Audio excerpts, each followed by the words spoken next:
So the next secret, if you will, that I want to talk about, and again, I'm going to give you the tagline for it. If you're taking notes, reconciliation begins with education. Okay? Reconciliation begins with education. And this gets missed. Once again, let me go back to the counseling thing for a second. If you are in, again, marriage counseling, and they are not teaching you certain concepts about betrayal and trauma, then you're going to stay stuck. A true reconciliation, building a better marriage on the other side of betrayal, requires education first. It's the foundation, all right? And when I'm working with people, and Camilla as well, we always start with the basics. Now, if you're taking notes, I'm going to talk about 3 things now. And it might sound absolutely ludicrous, but bear with me. I said, some of the things you're going to hear today, you might go, who is this lady? But there's a rhyme and a reason to all of it, okay? So I'm going to talk about 3 things. I'm going to talk about evolution. I'm going to talk about biology. And I'm going to talk about neuroscience. So I'm going to talk about evolution, biology, and neuroscience. Because if we do not have a very clear understanding of these 3 things, you're not going to heal after betrayal. So let me start with evolution. Why is it important to go back to whatever it was, 6th grade social studies class and understand evolution? Because everything that both people, unfaithful and betrayed, are experiencing is rooted in evolution, the brain and the nervous system. So when I teach about evolution, I guess that's the best way to put it.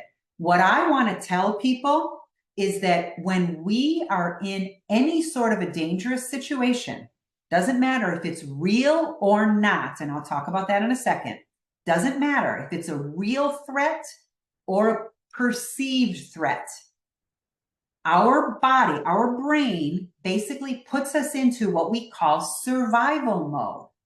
And most of us have heard of these terms, especially the betrayed partners who've been Googling and researching this, right? We all kind of heard about this fight-flight mode, and then there's freeze and fawn. But let's just stick with fight-flight for now. So whenever the human body detects any type of danger, it goes into fight-flight mode, survival mode.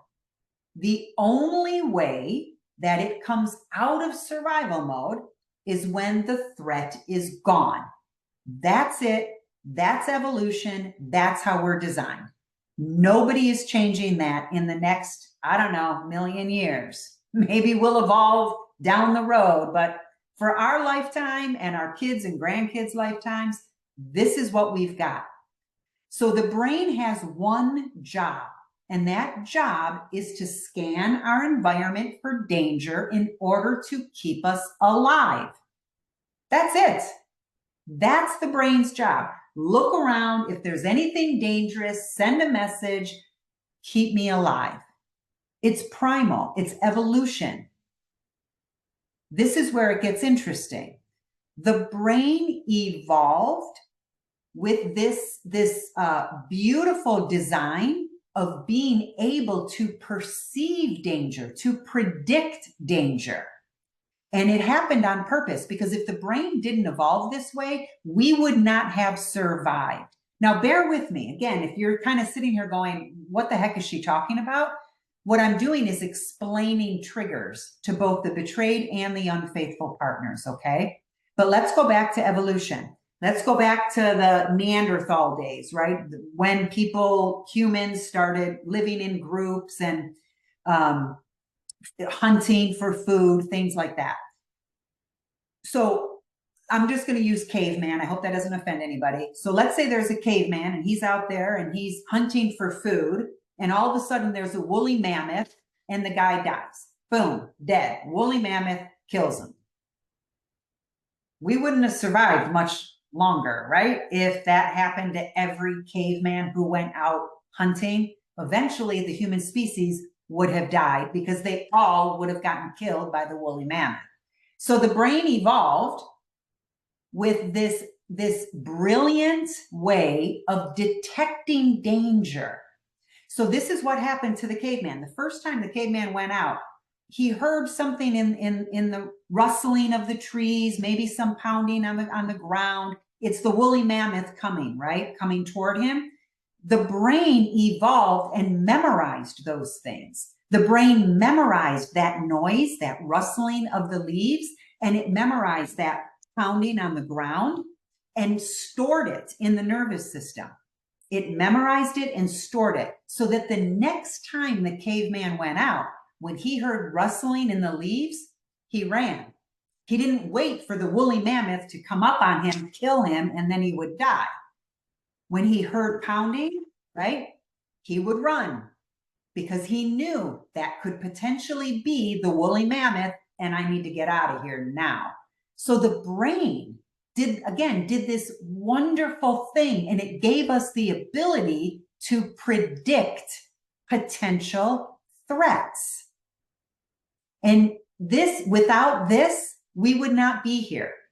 Now, let me give you the example, and I use this example a lot because it's just so perfect, and I love the movie Jaws. But imagine the movie Jaws, right? Imagine the first time you ever saw the movie Jaws, and you jumped, right? During all those scenes, you got the music, and then you got the big scene, the shark comes out. Everybody jumps. Why? Why do we jump? There's no shark. There is no water. We're not in a boat on the ocean. So why do we jump? For that exact thing that I just told you about the woolly mammoth. The brain is detecting potential danger, so we jump. Now, the good news is, as soon as that scene is over, our nervous system regulates itself. We take a breath, we laugh, right? And then the movie goes on. But for that instant, we went into survival mode because the brain detected potential danger.